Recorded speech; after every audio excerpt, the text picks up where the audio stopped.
Pues vamos a dar continuidad a nuestro ciclo de charlas y básicamente pensando, estamos revisando la liturgia. Y la liturgia, sin las virtudes teologales, es pobre, es inexistente. Y entonces nos ponemos en la presencia del Señor para que Él nos ilumine en aquello que vamos a compartir. Y gloria al Padre, al Hijo y al Espíritu Santo. Y la gran pregunta, ¿qué es la fe? Todos habremos tenido experiencia de tener que explicar en algún momento qué es la fe, o qué es nuestra fe, o cómo vivimos nuestra fe. Y nos vemos en la dificultad de encontrar las palabras para poder expresarlas, porque no es fácil. Y entonces vamos primero a lo dogmático, es decir, ¿qué dice el Catecismo de la Iglesia? Es la virtud teologal por la cual creemos en Dios y en todo lo que Él nos ha revelado. Y que la Iglesia nos propone creer. Entonces, tenemos que es algo revelado y que la Iglesia nos propone creer. Palabra fundamental, revelación. ¿Hecha por quién? Por Cristo. Entonces, que es algo que también tenemos que ir como desgajando. Nuestra fe es una fe revelada, iluminada y manifestada. Acabamos de celebrar precisamente la manifestación del Señor, la Epifanía. ¿Y cuántas veces nosotros tenemos que hacer esa manifestación de ese Dios que vive dentro de nosotros hacia afuera? Que se entiende como mi manera de vivir la fe. ¿Qué dice el Concilio Vaticano en el documento Dei Verbum, en la Constitución propiamente? Por la fe el hombre se entrega libremente a Dios. Palabra fundamental en lo que es la vivencia de la fe, ¿no? Entrega. Y ahí eso nos asegura un camino y si la olvidamos, entonces nos empezamos a desviar. Ya vimos que la dogmática. Ahora veamos qué no es la fe.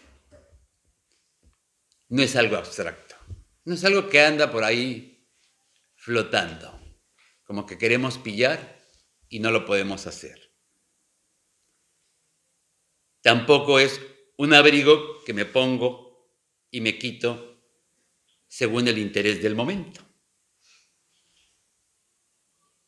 No es tampoco algo que sirve para que otros me vean, para que yo sea el centro de atención, para mostrarme.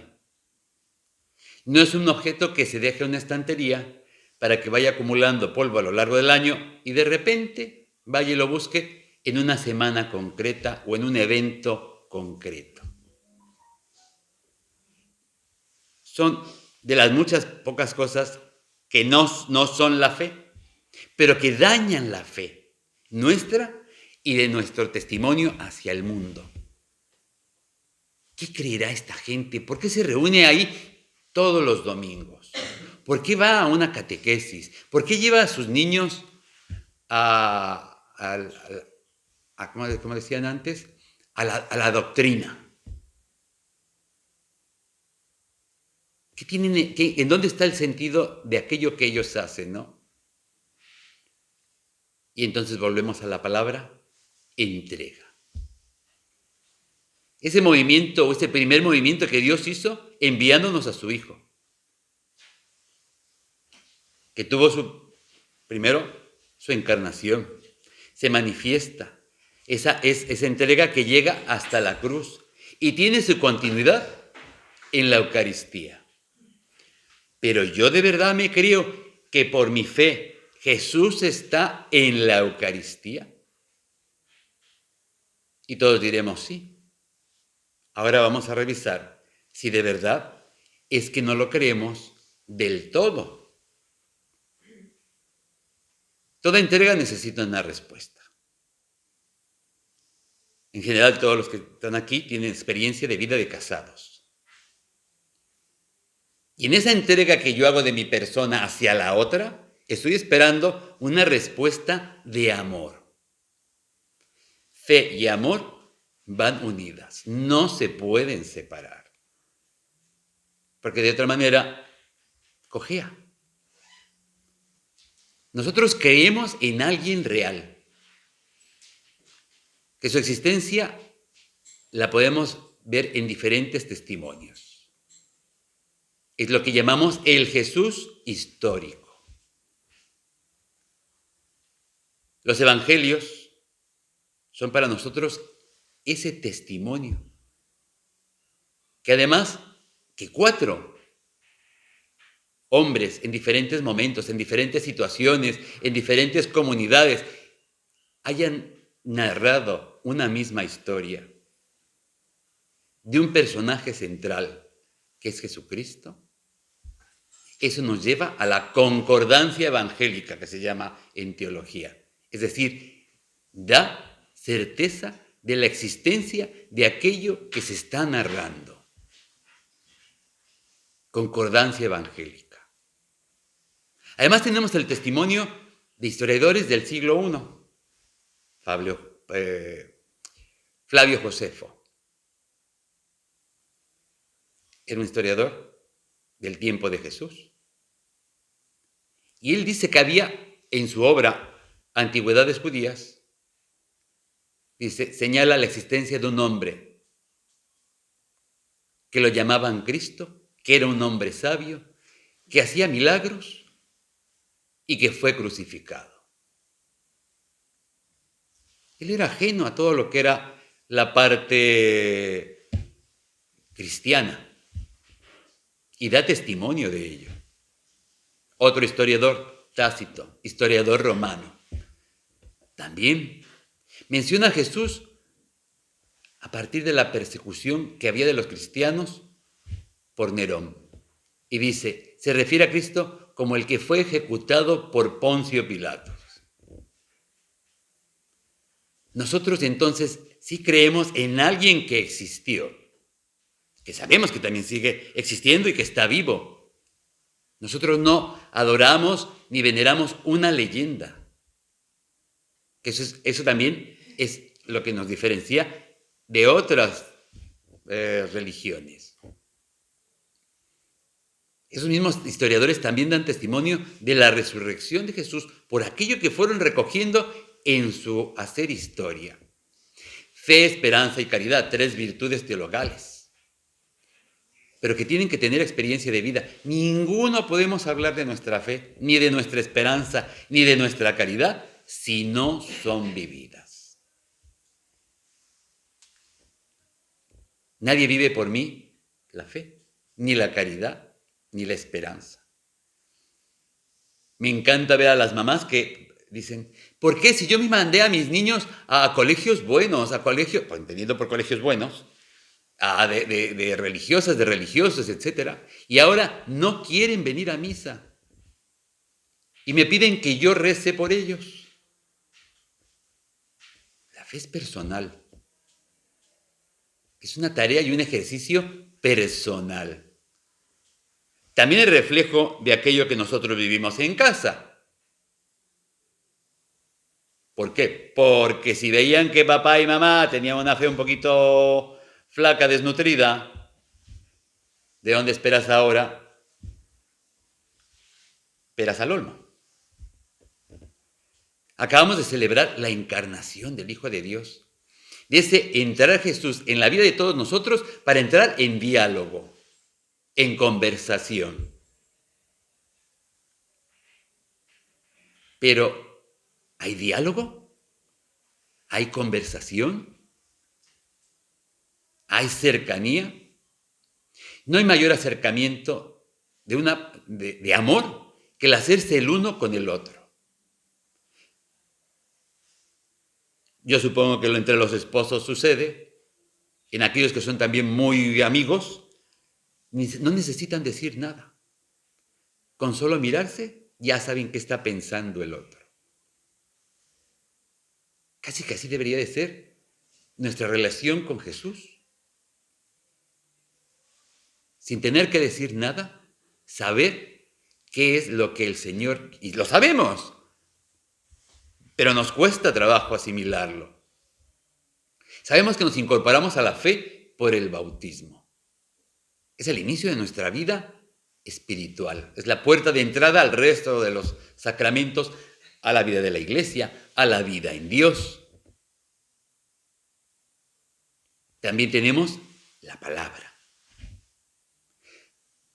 Mira, ya vamos a ir a misa de 7, pero vamos a llegar unos 5 o 7 minutos tarde para ver si nos ahorramos la primera lectura. La Eucaristía empieza cuando el sacerdote sale al altar y termina cuando el sacerdote se va del altar. Estamos revisando la liturgia y tenemos que revisar eso, cómo nos comportamos en la Eucaristía. La primera lectura y estamos pajareando. No, es la introducción a lo que nos va a hablar después el Evangelio. Y en el Evangelio ponemos atención porque, claro, como nos ponemos de pie, porque imagínense que el Evangelio nos lo dieran sentados. Ya nadie, directamente no ponen atención. ¿Y todo esto con qué finalidad? Para seguir aquello que Jesús nos ha revelado, donde está puesta nuestra esperanza y que con consecuencia vivimos la caridad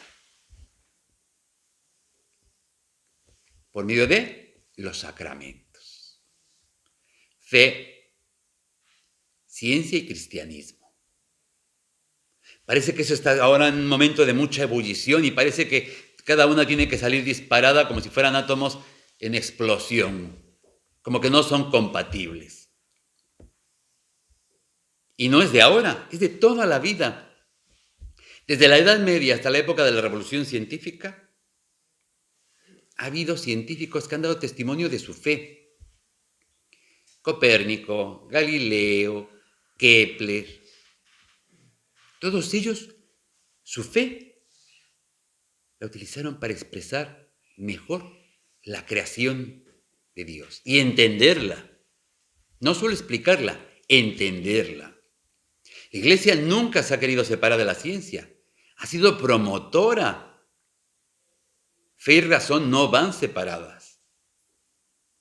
San Agustín decía, me parece que era él, decía, una fe que no duda, dudosa es esa fe.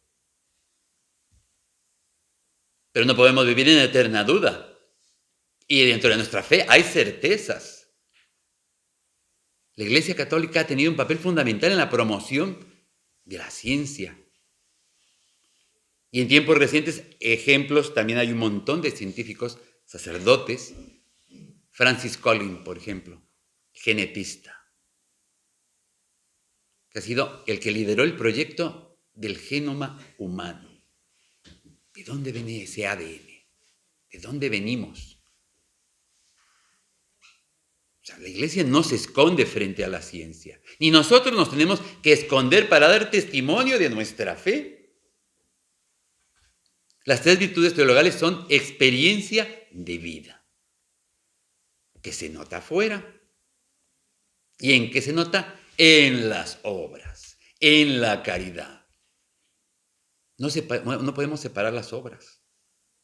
Ustedes imagínense un Jesús sin obras. ¿Qué les queda? Pues algo muy parecido a los fariseos, ¿no? El mismo Señor les decía, no mueven ni un dedo. ¿Qué clase de cristiano soy si no quiero mover un dedo? Si no quiero participar de la vida de fe, de la vida de la Iglesia. El apóstol Santiago en su carta dice, porque así como el cuerpo sin espíritu está muerto, la fe sin obras está muerta. Necesitamos aumentar nuestra fe. Pero no solo ahora, de siempre. Los discípulos le decían, Señor, enséñanos a orar. Señor, aumentanos la fe. En Marcos, por ejemplo, es Jesús que se encuentra a un padre con una niña enferma, que está endemoniada, y le dice, creo, pero aumenta mi fe. Es ese reconocer nuestra fragilidad, nuestra debilidad, que necesita ser alimentada por los sacramentos, en esa duda de la lucha interior, de la incredulidad. Lucas y Mateo, que también nos narran ese pedido de los apóstoles, Señor, aumentanos la fe. ¿Y qué les dice Jesús? Si tuvieran la fe como la semilla de una mostaza, le dirían a aquella montaña que se mueva y se movería. La fe de la mujer cananea. Señor, ten compasión de mí. Y que venía gritando y machacando y machacando. Y así es nuestra fe. Nuestra fe es machacante, de insistir, de perseverar, no de respuestas automáticas. Es que yo dejé la fe porque yo le pedí al Señor y no me escuchó. El silencio de Dios también es una respuesta, en la cual también tenemos que revisarnos. ¿Por qué el Señor no me está hablando? ¿Qué me estoy perdiendo yo en el camino donde no estoy encontrando que Él me habla? Discernimiento, otra palabra fundamental para nosotros. La fe, la caridad y el amor van siempre de la mano, pero de manera desinteresada. Yo hago para que tú me des. Y en nuestra vida de fe, en la vida de parroquia, en toda la gama de actividades que se hacen, te encuentras mucho, yo hago para que tú me des. Y empezamos a negociar con el Señor. Ese gesto de compra-venta. Yo hago para que tú me des. Esa fe de una semana no sirve. Y el resto del año ni me relaciono con aquel que me pide que me enamore de él. Pero claro, previo a eso hay que tener experiencia de amor. Porque entonces, si no tienes experiencia de amor, ¿cómo te vas a enamorar de alguien? Y no necesariamente casándote. De amor de madre, del hijo a la madre, del hermano, etcétera. El amor es tan grande. El amor es experiencia, como son las 3 virtudes teologales. Y la comunión es expresión del amor. Ya de la Eucaristía, supongo que habló suficiente don José en charlas pasadas, pero sabemos que es lo central de nuestra fe, en la cual se expresa nuestra fe, nuestra esperanza y nuestra caridad. Y que es necesario que no se nos olvide, porque el amor nos ayuda a purificar nuestra fe, a quitar esa doble intención. Que de eso también tenemos mucho dentro de las iglesias, no solo en la calle. Cuando Jesús dice, vine a curar a los enfermos. Es que nosotros somos los enfermos, los que estamos sentados en los bancos. Los de la calle igual ni se han enterado. Nosotros somos esos. Un obispo, no voy a mencionar que no es el de aquí, el nuestro, dice, hay personas que dicen creer en Dios, pero hacen tanto daño y hacen tanto mal a tanto cristiano que se les pasa por delante, que de haberlos, haylos. Yo no puedo tener una fe que vaya haciendo mal a las personas. Ni afuera ni dentro de la iglesia.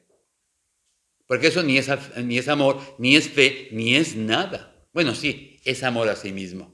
Traducido, egoísmo. Padre, yo creo mucho en Dios. Los demonios también creían en Dios, sabían reconocerlo. Tú eres el Hijo de Dios, el Santo de Dios. ¿Qué quieres, expulsarnos?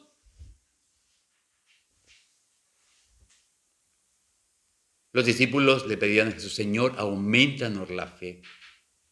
Si ellos, que estaban todo el día durante 3 años con Él, le pedían aumentar la fe, ¿cuánto más nos queda a nosotros por trabajar nuestra fe? Porque no podemos quedarnos en una fe heredada. Bueno, es que ahí me llevaron, me bautizaron, me llevaron a hacer la primera comunión y de ahí para los restos. Pues no. Porque entonces desconozco aquel del que yo me tengo que enamorar o me quiero enamorar, más que me tengo. Y como dice San Pablo, no soy yo, es Cristo que vive en mí. Qué difícil poder lograr decir que todo Cristo vive todo en mí. Eso lo lograron los santos. Y estamos llamados todos por la fe, viviendo la caridad y con la esperanza de llegar a la santidad. Pero nos vemos tan lejos de ello. Pero el Señor me quiere para perdonar, por la fe. Yo perdono por 3 cosas. Porque yo necesito perdonar. Porque el otro necesita mi perdón. Aunque no me lo pida, yo se lo doy. Y porque Dios me lo pide. La tarea del perdón, podríamos hacer toda una serie de charlas al respecto, ¿no? El Señor me usa para ser generoso, para morir por nuestros hermanos. Qué difícil es entregarnos a los hermanos. Monseñor Munilla, obispo de Orihuela, comenta una experiencia de un feligrés que se le acerca y le dice, Ignacio, por favor no me pidas hablar de mi fe ante los demás, porque acaban quitándome la poca que tengo. Qué difícil somos nosotros por la fe para aceptar las cosas de fe. Nos preocupa que hay pocos cristianos. ¿Ok? Esperemos que el problema sea que nos falta evangelización, porque entonces es una oportunidad para trabajar, porque no conocen a Cristo. Entonces tenemos un campo de misión, ¿no? Pero si el problema es que hay pocos cristianos porque conocen a los cristianos, ese sí es un problema. Y una realidad. Somos opacos para nuestra fe. Venimos, nos sentamos en las mañanas o en cualquier horario, aunque no me da vergüenza de hacerlo, ¿eh? El Señor esté con vosotros. Falta que pase la cosa está rodando como en las películas del oeste. Y digo, y lo repito, y me pongo la mano así. ¿Será por eso que me quedó?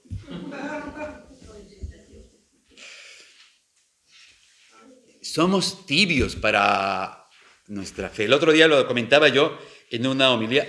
Son 2 casos que me han llegado, donde una persona vino a pedir perdón porque su pareja había ido a probar suerte con nuestros hermanos protestantes. Y había llegado encantado de la vida. Porque el cariño, la acogida, la vivencia, la intensidad.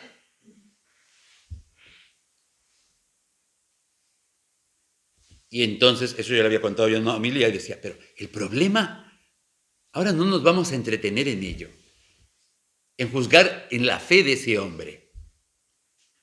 Veámonos nosotros primero a nosotros mismos. En mi comunidad, en mi parroquia, hay acogida, hay cariño, hay celebración. ¿Qué le dicen al cura cuando lleva? ¿Vas a celebrar, padre? Uy, no ve la fiesta que me espera allá afuera. ¿Tienen unas ganas?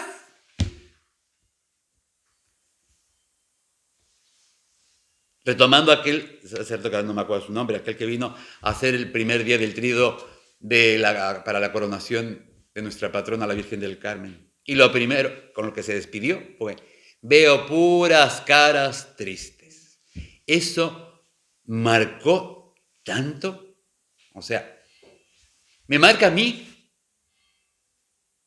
como parte, como don José y yo llevamos la dirección espiritual de esta parroquia. Que nuestros feligreses se vean tristes, opacos, sin brillo. Ya no es la percepción que yo tengo, vino un tercero de visita y lo primero que manifestó fue eso. Subimos a leer como si estuviéramos leyendo el periódico. Y ahora en la página de Economía,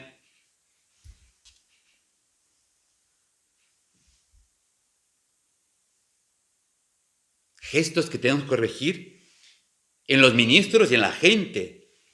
Me encanta poner detalle en eso. El cuerpo de Cristo. ¿Qué es eso? ¿Estás brindándole la oreja del toro a alguien?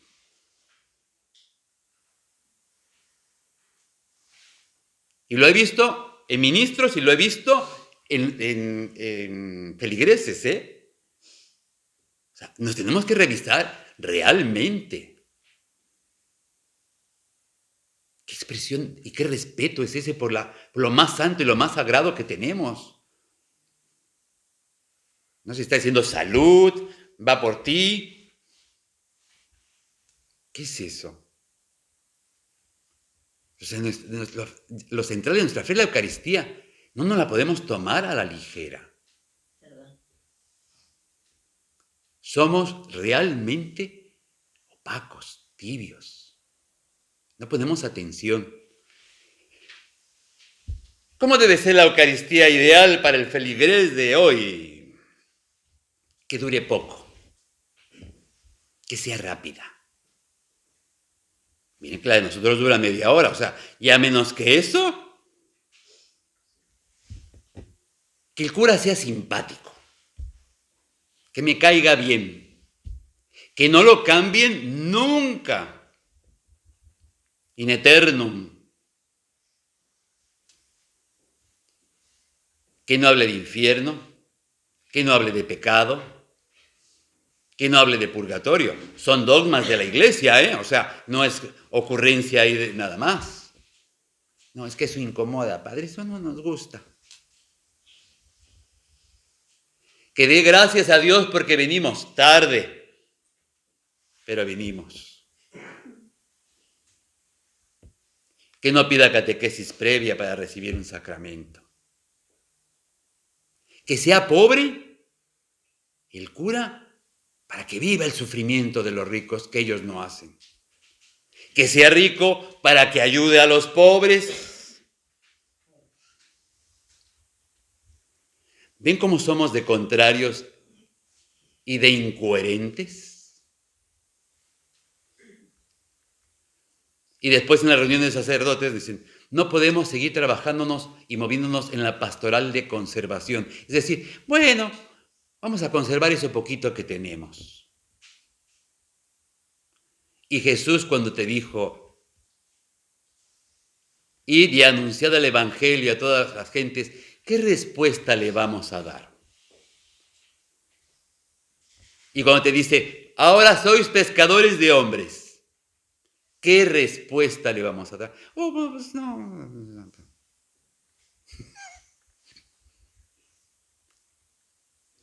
Ahí tenemos que revisarnos todo eso. ¿Qué reino vamos a construir con obreros que vienen o no vienen? O que interpretan los mapas o los proyectos, no sé cómo le llamen aquí en España, como cuando van a hacer una construcción, a su gusto y piacere, como cada quien quiere dar la interpretación del Evangelio y de la liturgia y de todo lo que se vive en la iglesia. Eso es fe, esperanza y caridad. Con el primero que lo tenemos que tener es con el Señor, para que de ahí baje en cascada hacia nuestros hermanos. Es que no, yo me confieso directamente con Dios. ¿Y desde cuándo instituiste tú eso? Porque eso está instituido por Cristo. No es decisión personal. Sabemos que Jesús instituyó los sacramentos, donde Jesús le dice, y el pecado que tú perdones quedará perdonado. Y aquello que sabemos. No, yo me arreglo directo con Dios. Tenemos mucho que reflexionar, tenemos mucho que purificar. En nuestras hermandades tenemos muchos defectos en todas las parroquias que yo conozco. En nuestros grupos parroquiales, en nuestros feligreses. No sé, yo le voy a proponer a don José que hagamos como chispitas de catequesis antes de la misa. Y yo creo que también vamos a llegar al punto de tener que tener un monitor. Que diga, nos ponemos de pie, os podéis sentar, y que vaya respondiendo como si estuviéramos tratando con personas que nunca van a misa. Porque hay iglesias que lo tienen, ¿saben? El Señor esté con vosotros, y la monitora dice, y con tu espíritu, y con tu espíritu. Estamos llegando a eso.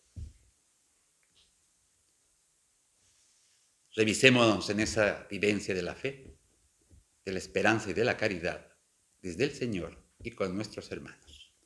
Muchas gracias. Nos vemos en la próxima.